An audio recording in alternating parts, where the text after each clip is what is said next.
அன்புக்குரியவர்களே, ஒரு கத்திரிக்காய் வியாபாரி எப்பொழுதும் எங்கே போனாலும் பிரைஸ் தலாட் பிரைஸ் தலாட்னு சொல்லிக்கிட்டே இருப்பாராம். கத்திரிக்காய்னு கூவி கூவி விற்கிறத விட அவர் வாயிலிருந்து அதிகமாக வந்த வார்த்தை என்ன அப்படின்னா, பிரைஸ் தலாட் பிரைஸ் தலாட் பிரைஸ் தலாட்.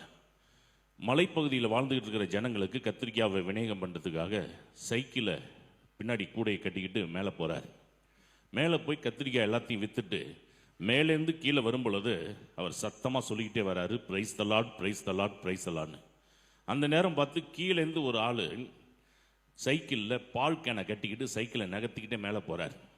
மேலேருந்து வர அந்த கத்திரிக்காய் வியாபாரிக்கு பயம், எங்கே கண்ட்ரோல் மீறி அவன் மேலே நம்ம விட்டுருவோமோ அப்படிங்கிற பயத்தில் இன்னும் உறக்க சத்தமாக சொல்கிறார், பிரைஸ் தலாட் பிரைஸ் தலாட் பிரைஸ் தலாட்னு சொல்லிக்கிட்டே வந்து பால் வண்டிக்காரன் மேலே விட்டு பாலெல்லாம் கீழே கொட்டி போச்சு.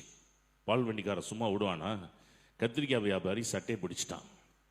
மரியாதையாக பால் கொட்டினதுக்கு காசை வச்சுட்டு மறு விளைவிப்பார். அப்போ பக்கத்தில் இருந்த போலீஸ்காரர் அங்கேருந்து வந்து இந்த பால் வண்டிக்காரனை ஓங்கி பொழிச்சுன்னு ஒரு அறை விட்டுருக்காரு. ஏண்டா, அவன் தான் மேலேருந்து வரும்பொழுது பிரேக் இல்லைன்னு கத்திக்கிட்டு வந்தானே, நீ இல்லடா ஒதுங்கி போயிருக்கணும் அப்படின்னாரு. இங்கே மேலேருந்து வர இந்த ஆள் பிரைஸ் தலாட் பிரைஸ் தலாட் பிரைஸ் தலாட்னு சொன்ன வார்த்தை கீழே உட்கார்ந்து இந்த போலீஸ்காருக்கு பிரேக் இல்லைன்னு காதில் வந்திருக்கு பார்த்தீங்களா? ஆக பிரைஸ் தலாட்ங்கிற வார்த்தையை அடிக்கடி நம்ம வாழ்க்கையில் உச்சரிக்கிறப்ப ஆண்டவர் வர ஆபத்தை கூட ஆசீர்வாதமாக மாற்றி விடுகின்றார். கரங்களை தட்டி பிரைஸ் தலாட் சொல்லுவோமா? பிரைஸ் தலாட், ஹல்லேலூயா, நன்றி இயேசுவே, போற்றி இயேசுவே.